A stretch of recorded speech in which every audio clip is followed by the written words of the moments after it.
उसके बाद एक नेक्स्ट क्वेश्चन है कि ए बी और सी जो है वो हमारा इतना इतना इतना दिन में रिस्पेक्टिवली काम कर रिस्पेक्टिवली मतलब 24 ए का है, 6 हमारा बी का है और 12 हमारा सी का है। तो सिंपल ए बी सी 24, 6 और 12 एलसीएम हमारा 24 1 से गया, 4 से गया और 2 से गया।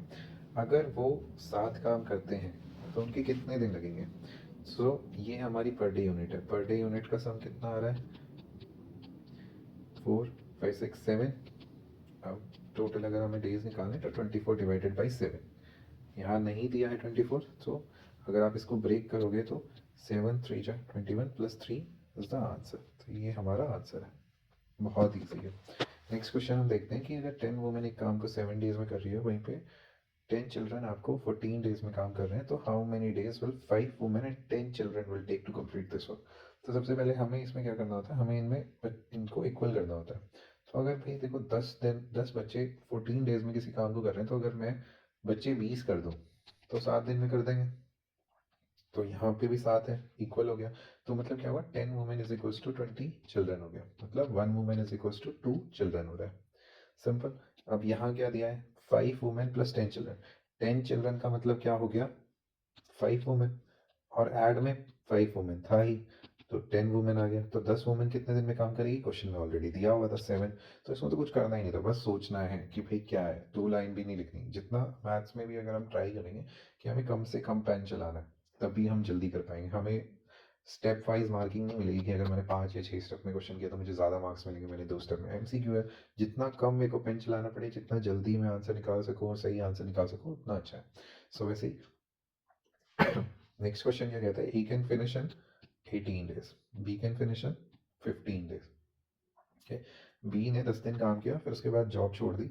इन how many days A can finish the remaining work? तो वही है हमारा। सबसे पहले हम देखेंगे कि इसका एलसीएम क्या है। अब यहाँ क्या है कि यहाँ पे एलसीएम लेना थोड़ा मुश्किल है, तो हम क्या करेंगे, हम सिंपल इन दोनों को मल्टीप्लाई कर लेते हैं कि भाई ये आ रहा है हमारा 270 इज द आंसर। सो इसका 15 पे जाएगा, इसका 18 पे जाएगा। सिंपल है। अब उसने बोला बी ने 10 दिन काम किया, तो बी जो 18 था, 1 यूनिट काम करा था, वो 10 दिन में 180 यूनिट काम कर जाएगा। अब बचा कितना, इसमें से माइनस कर दो, कितना बचेगा? अगर 270 में से 180 जाएगा तो आपका 90। ठीक है, 90 कितने दिन में करना है हमारा, 15 में।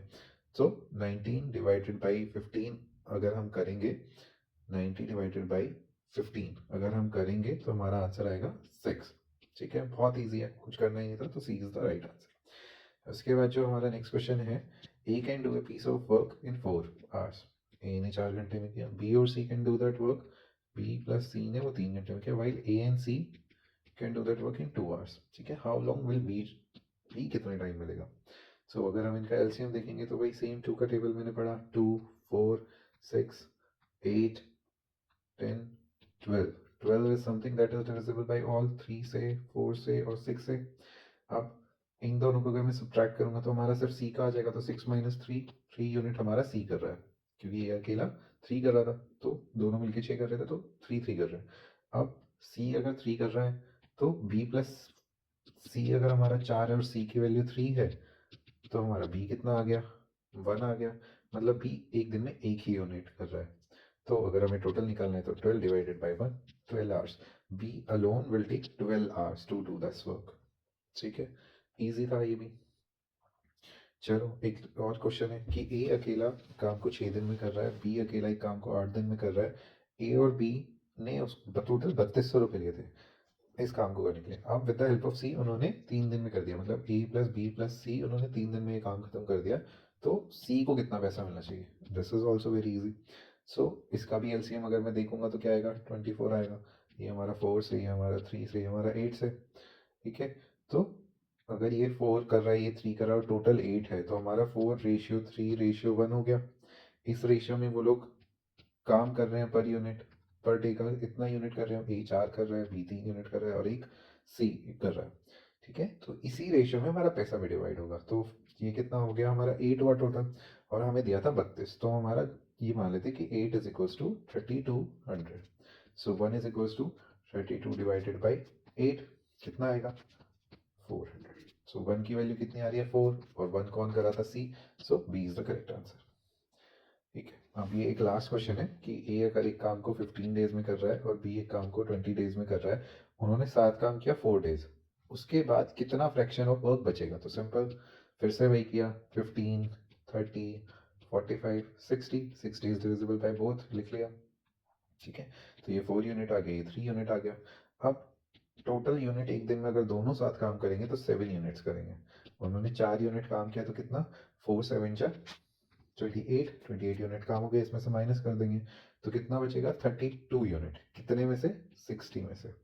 ठीक है, आगे अगर इसको सिंप्लीफाई करना है तो हम सिंप्लीफाई कर देते हैं, 8/15 आंसर आ रहा है इसका, D is the correct option. ठीक है, so this is a simple concept कि अगर आपको ऐसा इंडिविजुअल दिया है, आपको एलसीएम लेना है, LCM is always your total work. ठीक है, उसके बाद पर डे यूनिट निकालना है, फिर उसी के अकॉर्डिंग जैसा क्वेश्चन में पूछा है उसको सब्ट्रैक्ट करना है या ऐड करना है, वो आपको क्वेश्चन के अकॉर्डिंग है। बट ऐसे ही मोस्ट ऑफ द क्वेश्चन हमारे ऐसे ही आने वाले हैं।